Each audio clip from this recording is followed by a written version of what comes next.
So we're gonna jump into it. Well, I know you, and you've actually been a prior guest on Culture Meets Money. But for those who maybe did not catch your old episode, which you're doing something different now, so that's number one. But for people who didn't catch your old episode, Stephen, if you'll take the time to please introduce yourself. Sure. So what's up, CapWay fam? I'm Stephen M. Hughes. I'm a financial therapist and Reiki master teacher. And really, I help Black entrepreneurs and workers get to the root of their money challenges so that they can really live the financial life and holistic life that they want to live.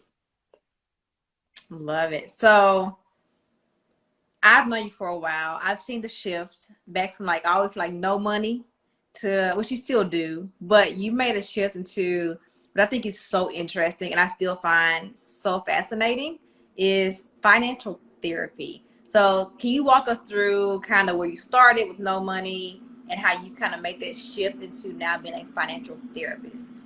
For sure. And I remember the last Culture Meets Money that we did, I was still talking about financial literacy a lot, but I was already making that shift. And so when I started my nonprofit, No Money, in 2012, it was really because all of the money missteps that I had made. Like when I was in college, maxed out credit cards, overdraft fees to the point they closed all of my bank accounts, repossessions and eviction. My credit score was at 385 at one point. And, making those money mistakes and not knowing who to turn to talk to about what was going on with me financially, I just needed a place to start. And so once I started learning more about money, I took it upon myself to say, well, maybe more people need financial literacy. And so I created No Money to be really the Stephen that I needed in college that could talk about money the way that I needed to talk. And as I started working with millennials one-on-one, I realized that it wasn't that people didn't have financial education. Like they knew that they wanted to manage their finances. They wanted to save. They wanted to invest. They wanted to manage their credit. They wanted to, build these different things for their family. But what's up, Atia? But then when I started working with them, I realized that it was some type of emotional or psychological block that was preventing them from doing those activities time and time again.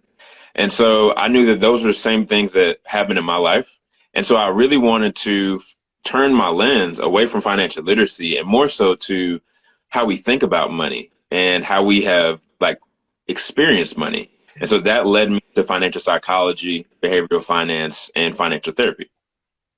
Nice. What is for you, what has been the biggest difference in the response in teaching someone financial literacy versus the response when you're doing financial therapy with someone? I think the biggest response is the knowing. So people, when I was teaching financial literacy, oftentimes it was people who didn't really know about money. They wanted to learn about money. But for the people that I talk to in my financial therapy sessions or even the companies that I work with, like Google and Airbnb, they know that there's something that's stopping them from making the decisions they want. They just don't know what it is. And so they want to get to that root to figure out, okay, well, what should I be doing for real? And so that's the biggest difference. Like people don't know the way they should be moving with financial therapy or how to even unpack that. So it's interesting because I feel like for one, therapy, the word therapy, we talk about it usually when we're only talking like pure mental health, which is still, especially in the Black and brown community, still taboo to some degree. This next generation is definitely, I think, making a big change. Like my mother, my grandmother probably would have been like, I'm not going to no therapy. The last not working. Whereas like this generation is much more of like, my mental health, I need to go get help. Now, so usually we think therapy is like mental health therapy. Most people don't ever talk about financial therapy. Like, why do you think that is? And why is it not more so known that financial therapy is a thing, is needed? So let's start, that's a two-part question. Why do you think it's not talked about? And two, at what point do you think people actually do start to seek it or need to start seeking financial therapy? Well, I don't think it's talked about because one, we don't really talk about money, right? We're starting to, like, you and I talk about money a whole lot, but most people, they don't want to talk about finances. And knowing that, that really drives the conversations that we have around money, whether it's with our family, our friends, our coworkers. And so financial therapy really isn't on a lot of people's radar, especially because the industry itself really didn't start taking off until the last recession in 2007 and 2008. And so now we're fast forwarding, to another challenging financial time that we're going through. But I definitely believe that is like the biggest thing, like why people don't talk about financial therapy now. But as far as looking for financial therapy, like you mentioned, our mothers and fathers, our grandmothers and grandfathers, they don't even believe in therapy a lot of times. Like I remember talking to my Jamaican mother about, hey, as my dad has transitioned to the ancestors, therapy might be something that you should consider. And she's like, well, I got the church family, and that is cool. Shout out to the church family for referring you, but oftentimes you need somebody outside of your situation who doesn't know you, who doesn't know what you have going on, to just look at what you have going on objectively and say, hey, these are some places that you may be missing, because we can't see the picture while we're in the frame. And so I think that's the power of therapists. And one thing that I mentioned to my clients is that I think that they should have a therapist on their money team, like a mental health professional because I have a therapist. I have other people that are on my money team, like an accountant, like a Tia who's in the comments, or just knowing that you need more help and where to get that help. Yeah, I love that. So financial therapist, is this something that like I can just go like Google, or is this like something that is not as popular yet? And so like you kind of have to know somebody, because once again, therapy is already kind of taboo, which is once again thankfully changing with this next generation. But financial therapy, once again, we don't talk about money already, and let alone going to seek out a financial therapist. So I feel like, is this something that we're at a point now where it's just easy to go find a financial therapist? Is it not too many of you all that's available? Kind of like where are we even the state of getting to it being a mainstream thing?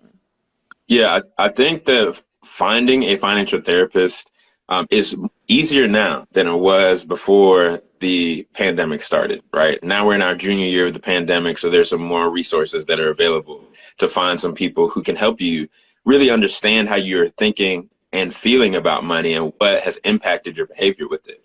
And so one thing that I'll mention, the Financial Therapy Association, I'm a member of the Financial Therapy Association, and they have a directory to like start exploring who you could talk to about your money situation.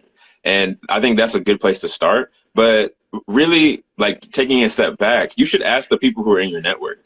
Like for people who are following CapWay, like you see my brown face now. And if you need a financial therapist, I can point you in the right direction, because right now I'm not taking new clients. But I think that starting with your network and starting with the financial professionals that you already talk to is a good way to find out, like, oh, well, how would I even find a financial therapist? If you don't have anyone in your network who knows a financial therapist, then the Financial Therapy Association is a good place to start, to say, well, where should I find this person?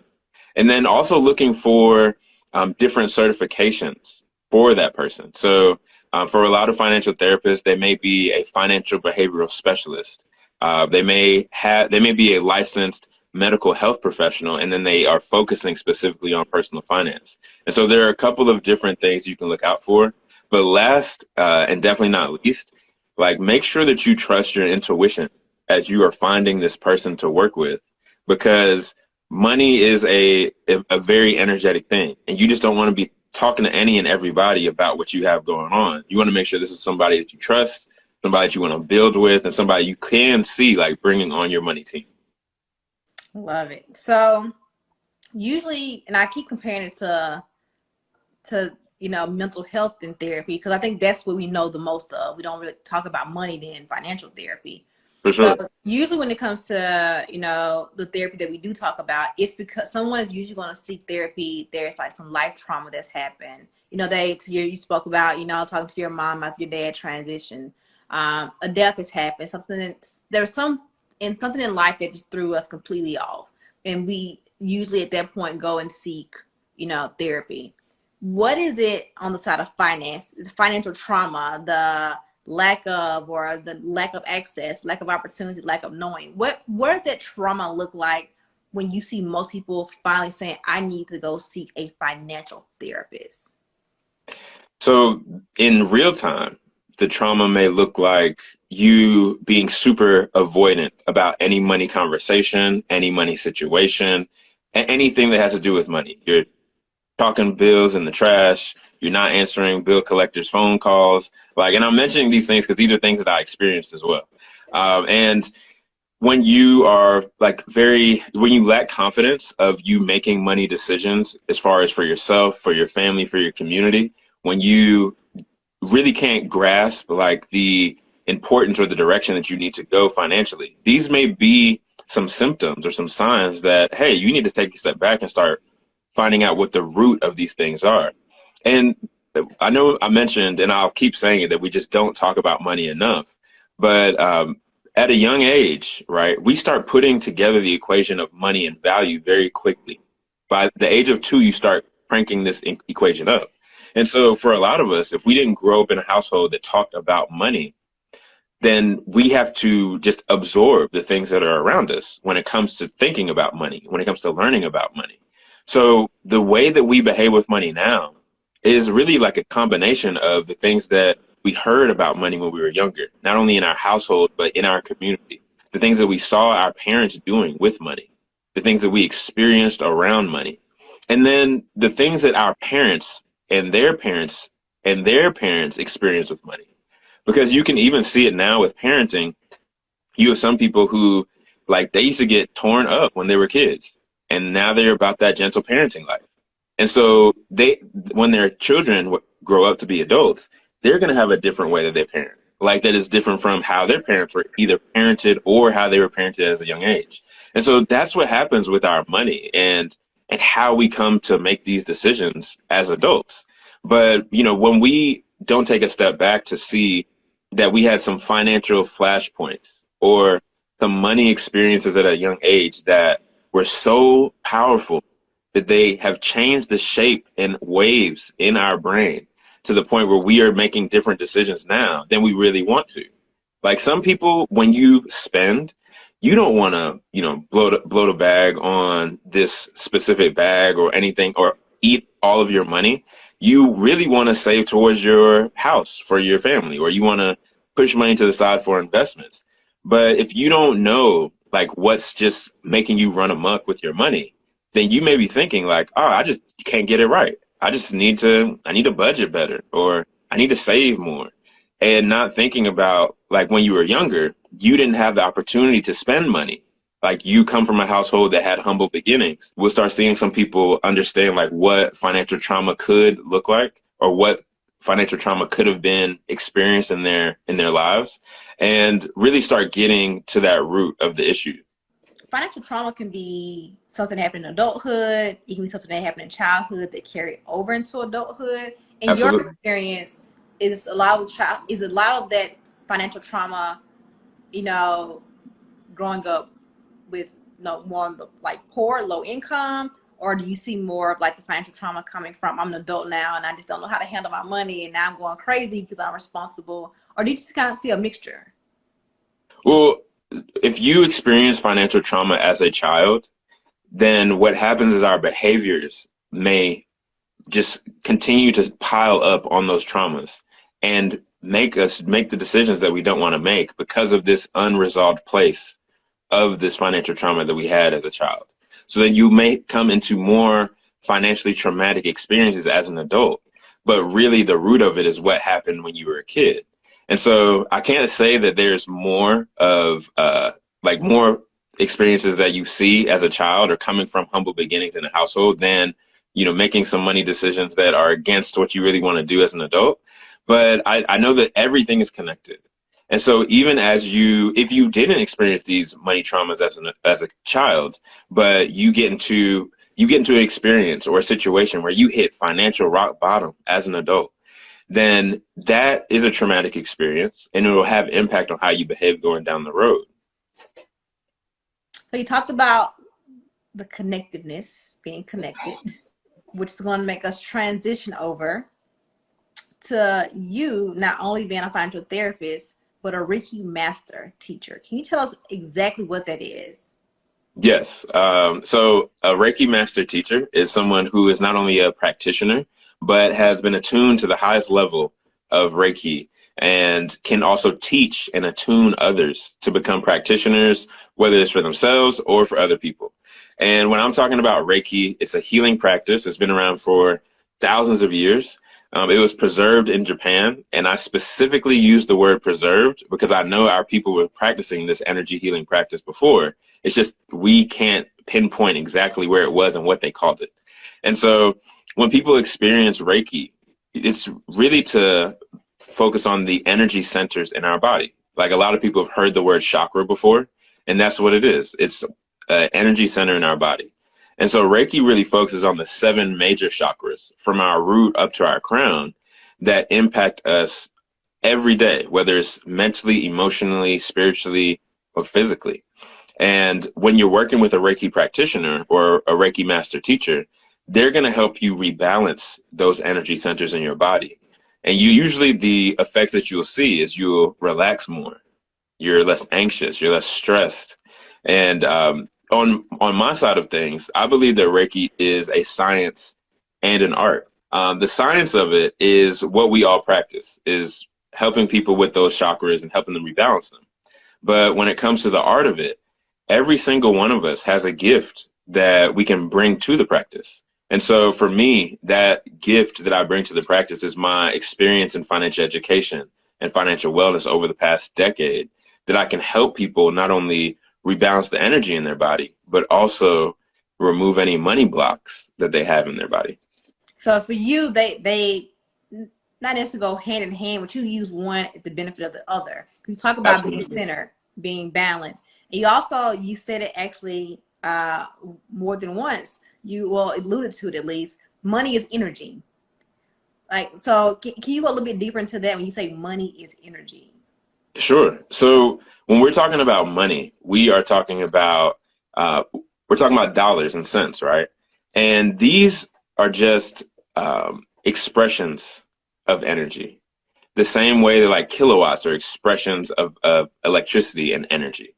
But one thing that we can understand when we're talking about energy when it comes to electricity is like when it cuts off or when it's on or how it flows, right? If there is a stagnant place of energy, then we're not going to have that flow that we need when it comes to electricity. The same thing happens with our money.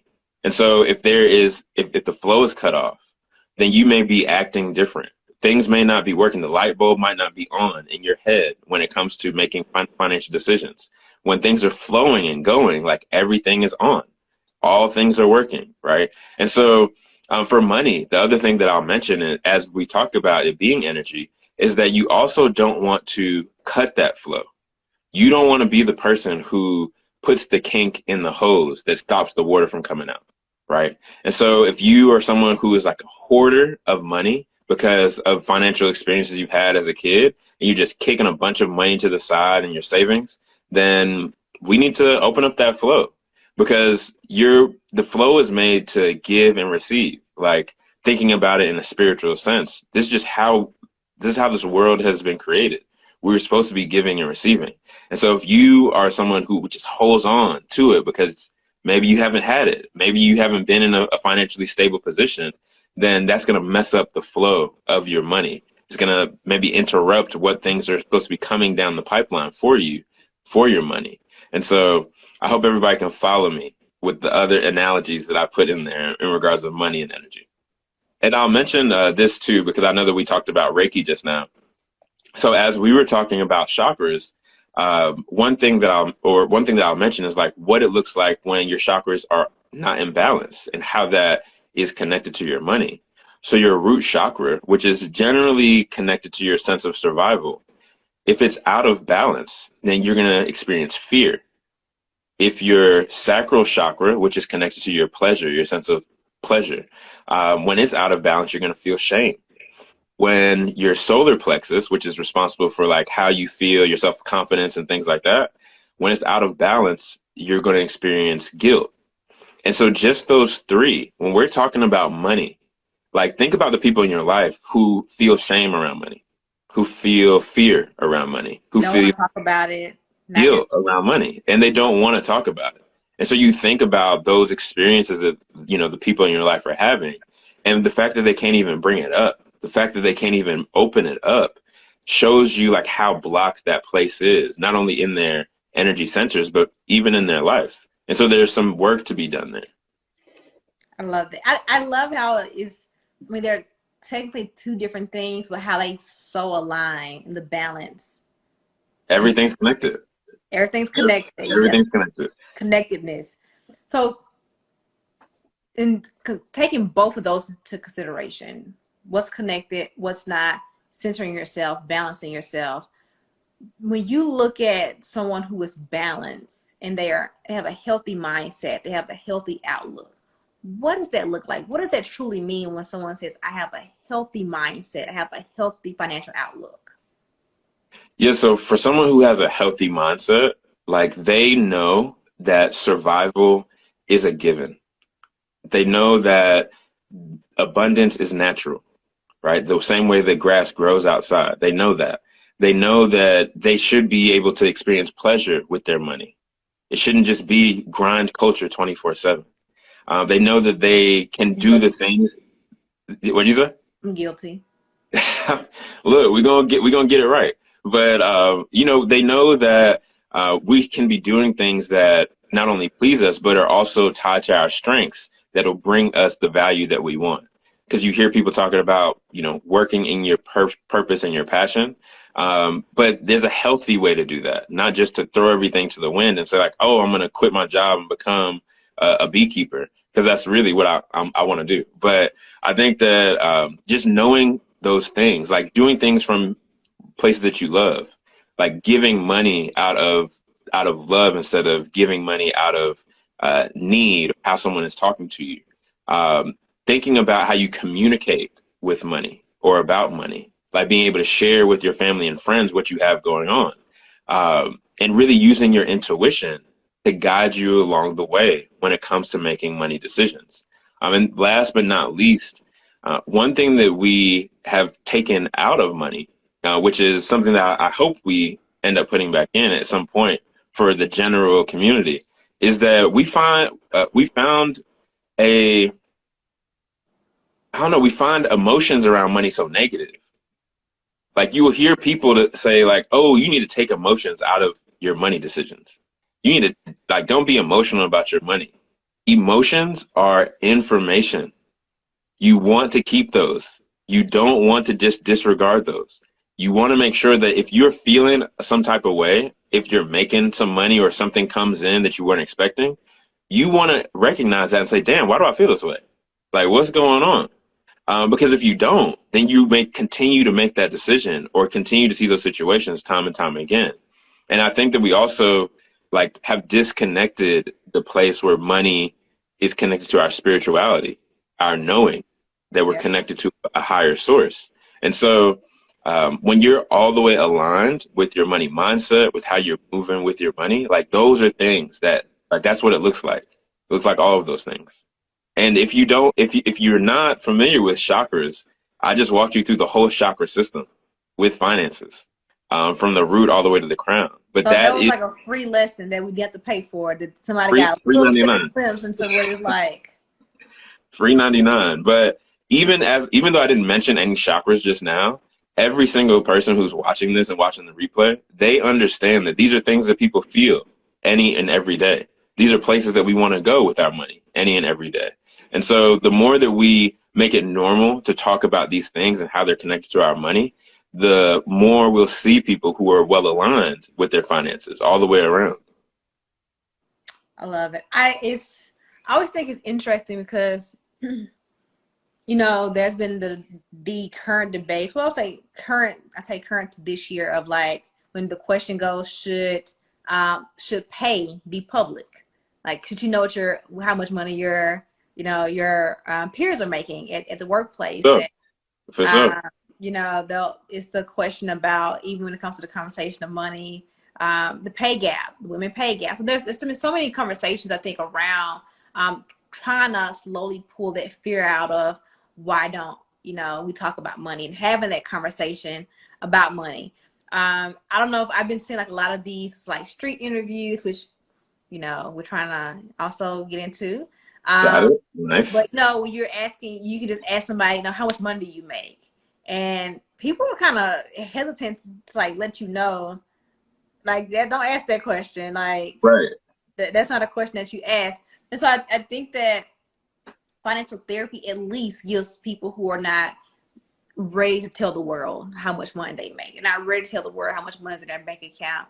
You still get that one-on-one for your financial trauma and your financial hardships to have a conversation with someone who knows money. And so I think, to me, just the entire world of financial therapy is so interesting. If you had to say what you see financial therapy in 5 years from now and then 10 years from now, where would you say you would think it'll be? In 5 years from now, we'll see financial professionals. So we're talking about financial advisors, financial planners, financial coaches. They will have designations that specifically focus on financial psychology and therapy. You will have people who are working with you who are planners or advisors, and they'll tell you like, oh, I've been trained in financial therapy or psychology or behavioral finance. In 5 years, that'll definitely happen. It'll be more widespread. And then you'll also see people like me who specifically focus on financial therapy. And then in 10 years, we'll see at least 100 Black financial therapists. And I can tell you that very confidently because I'm about to do that. I'm going to create the program to make that happen because I think that there's so much value in talking to somebody who understands your cultural background. There's so much value in talking to someone who not only understands that background, but can also tell you like what are some road signs that you should watch out for, or what are some things you may have experienced that are impacting you now that you can't really put your finger on because we can't see the picture while we're in the frame. And so I think financial therapy is just going to continue to grow. I think it'll grow exponentially the more people who understand that money is not just like a budget or investing thing. It's definitely a emotional thing. Definitely a spiritual thing. It's something that is tied to everything because everything is connected. And I think when, like you mentioned, talking about how much money we make and people like locking up or freezing up, they don't want to say that number on camera. For people who are watching and who want to know, like, how could they better talk about money? Like, one thing you can do is give a range. Like, oh, I make between 120 and 140. Or, let somebody know, like, oh, I make between $5,000 to $7,000 a month. Like, you can have like some more privacy, I guess, when you answer questions like that. But really, I think the big thing is getting comfortable with the people around you, knowing how much money you make, knowing how you are managing your finances, knowing how, things are coming up in your financial life so that you can feel better about sharing more of these things with people. Because I know for myself, I didn't really start like getting to even understanding how I've been thinking about money until I stopped living paycheck to paycheck. And for a lot of people, if you have that as a barrier, I mean, that's the first thing that needs to happen. Yeah. Because right now you're thinking about survival. And so, I mean, we could talk about this all day, but that's where I think that the field is heading in the next 5 to 10 years. And that's a way that people can kind of broach the subject about not necessarily financial therapy, but just being more comfortable talking about money in general. Yeah, I'm really interested to see where this industry goes because I think therapy is once again it's becoming way more of a topic now. You see everyone from from celebrities to your friends speak out about mental health. So I'm really curious to see, does that shift also come when we're talking financial therapy? Is it now that friends will talk about money more? Will be people actually seeking not just a therapist but a financial therapist, for their financial trauma? So I'm really interested to see where it goes. Yeah, I think that it's definitely going to go in that direction. I think that just having conversations like this and working with, um, you know, communities like CapWay, like there are more opportunities to have more conversations about financial trauma and not just talking about like, oh, what are the bad things that happen to us, but what should we do about it? Yes. Because the conversation is not complete if we don't talk about solutions. Yes. So with a solution with that, taking us into the last piece of this Culture Meets Money session, which is giving us a fact or a hack. So you done went from doing financial literacy, you got all that experience. Now you're over here doing financial therapy, and you're connecting people with their inner selves and balancing out every part of everyone's life. What is that fact or hack that you can give us that if no one would have watched this, more than likely they would have known? So, a fact or hack that I can give y'all. So I think that CapWay like covers a good bit of hacks, but I think like because I know that y'all talk about a lot about like how to really save money, even the way that you're spending it. But one thing that has been a hack that anybody who comes into contact with me, like they love as a takeaway, is that I eat a lot of my money, and purposely. Like I'm a foodie, so I love to dine out and do different things. But there was a point in my life where I was eating way too much of my money. Like I still remember there was a month that I spent over $1,000 on dining out. And when I say the number out loud now, it sounds like a lot. That's $250 a week. If me and my lady are like going out to eat, but that's 70, 80 bucks right there. So that's only 3 meals a week that you're dining out, whether it's like dinner on the weekends or whatever it is. Don't get brunch popping.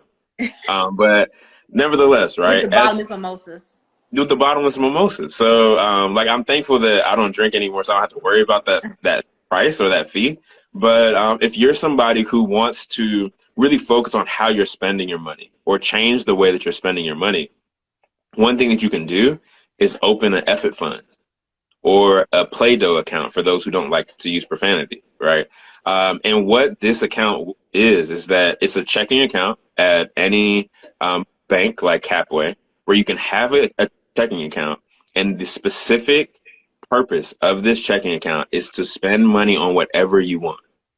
And so instead of like when you go to your job, you go to them and you say, hey, I need to make a change in my direct deposit.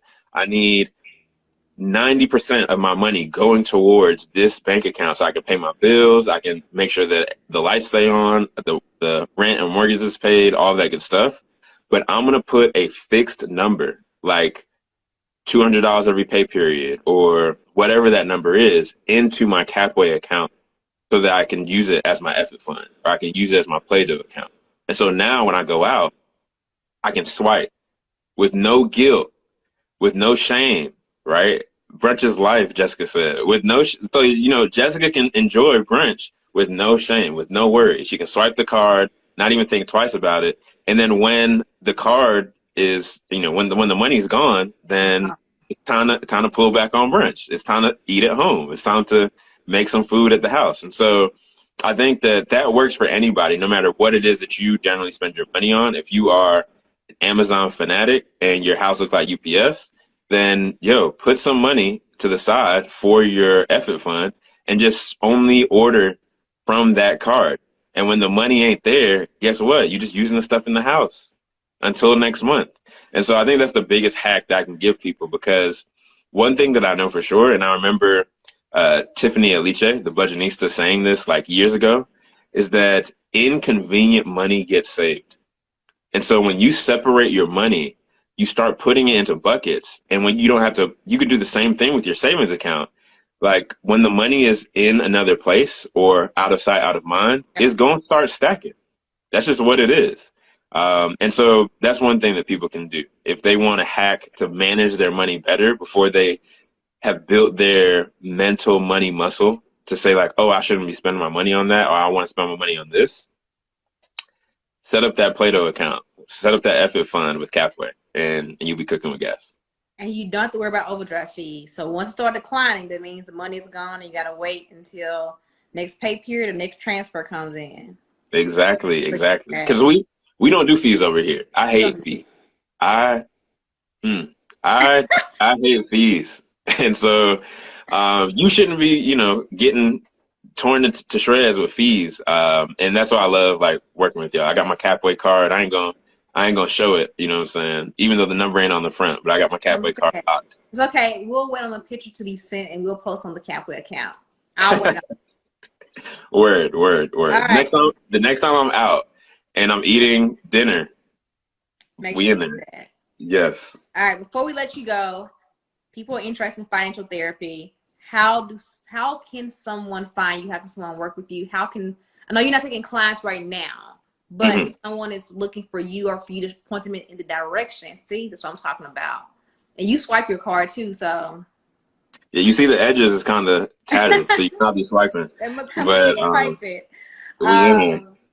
If someone you're not taking clients, but if someone has even a question about financial therapy or to come to you to point them in the direction of someone who could become their financial therapist now, since you're not taking clients, how can someone contact you?